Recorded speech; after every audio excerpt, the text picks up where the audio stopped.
Put a little bit of the rub, nigga, I gotta be safe. Let's get to sports talk.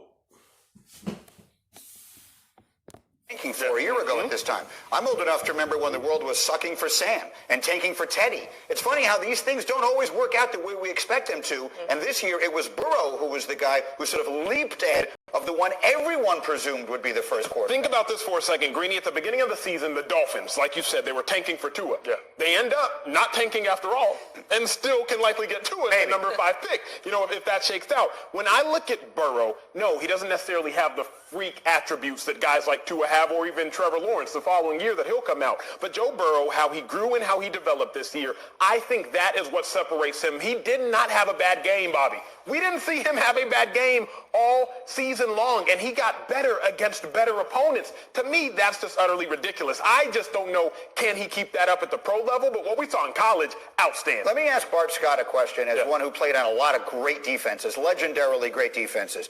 Chase Young is the number 2 prospect in this draft and projected by Mel to go second to Washington. But he is like a Nick Bosa-esque, like that level of good. Is there any justification for taking that guy over a quarterback at number 1? I think you can't, because the quarterback affects the game more than anybody because he has the ball in his hands every play. You think about what Bosa was able to do this year, but look what the situation he walked into. He was a finishing piece. And when you're a finishing piece, you have a greater opportunity to be able to affect the football game because you can't slide to you. They can't take you away. They can't chip you out because you have somebody on the other side that can make you pay for one-on-one. There's no way that you can go, if you're Cincinnati, that you trade that pick and know that you can have a franchise quarterback and let him walk. I understand. Let me just throw something else at you. Cincinnati need to take him. Because you moving on for Andy Dalton, you're going to need another quarterback. If you take Chase Young, then what you going to do at that position? You need a quarterback because he do have the football in his hand every possession. And he could be your franchise quarterback. Take him at number 1 and let Washington take Chase Young at number 2. Because they need another good defensive player to help their defense out. Don't take him over Joe Burrow. You're going to need him at quarterback. Ain't no way you should take him over him. He's there, you take him. Because you're going to need a franchise quarterback since you're moving on from Andy, you're moving on from him, and you're going to need a quarterback. Joe.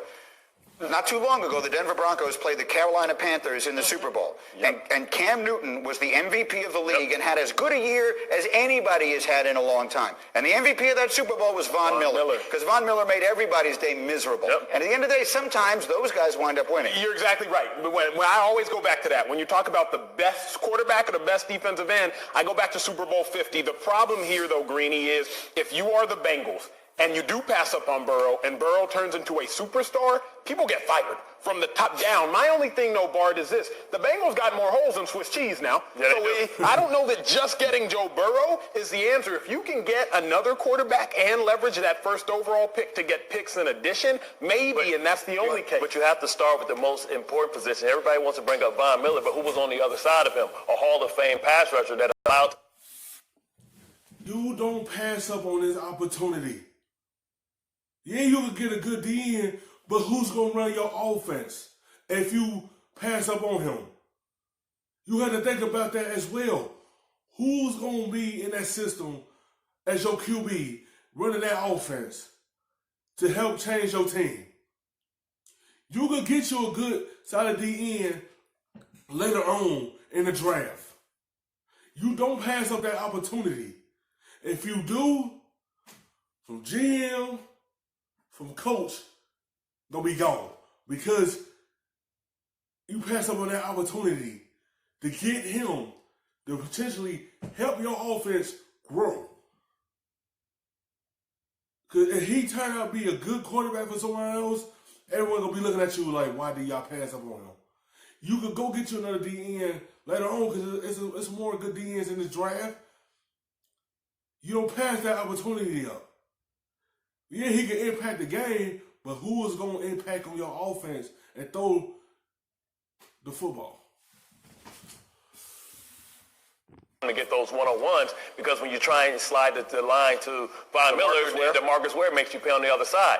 You know, a quarterback is always the foundation of any team. When you talk about all the great quarterbacks, they have franchise-type quarterbacks. There's a lot of times where it may be good to pass on a good option because you think there could be something better down the road, or you try to couple this, but you're marrying your quarterback. You're not picking the second person you'd like to marry. You're picking the A1, we'll build in everything else around my life. But my spouse, that's going to be the number one option that I'm picking, and Joe Burrow is going to be that. I want to quickly go back to Chase Young because you know Bosa, you know Young, you've watched a lot of him being at Ohio State. Is Chase Young, Nick Bosa, better as far as just comparing him to Bosa?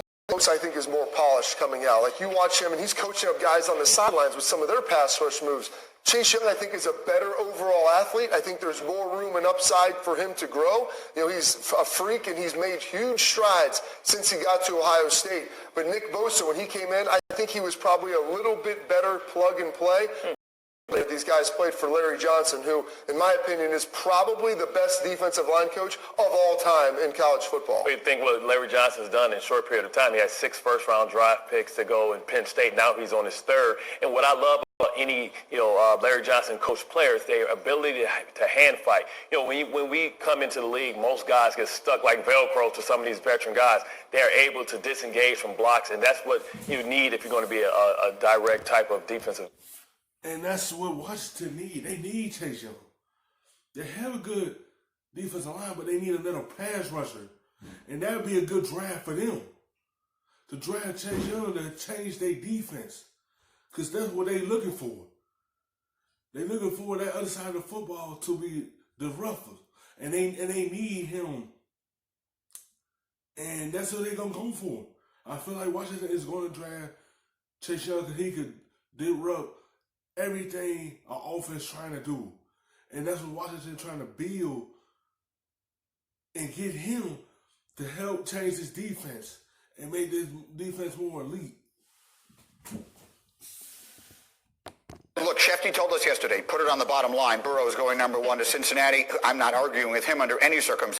I will merely say, depending on how far apart you have Burrow from the other quarterbacks in this draft, if you can turn this draft into another quarterback you like almost as much and another great player or two, and if, God help us if one of them is actually Chase Young, if there is a trade that can be engineered where you get both of those, it actually would make sense. We're so glad you're watching ESPN on YouTube. For more sports and analysis, download the ESPN. The best, stuffing them shits in the safe. Got me a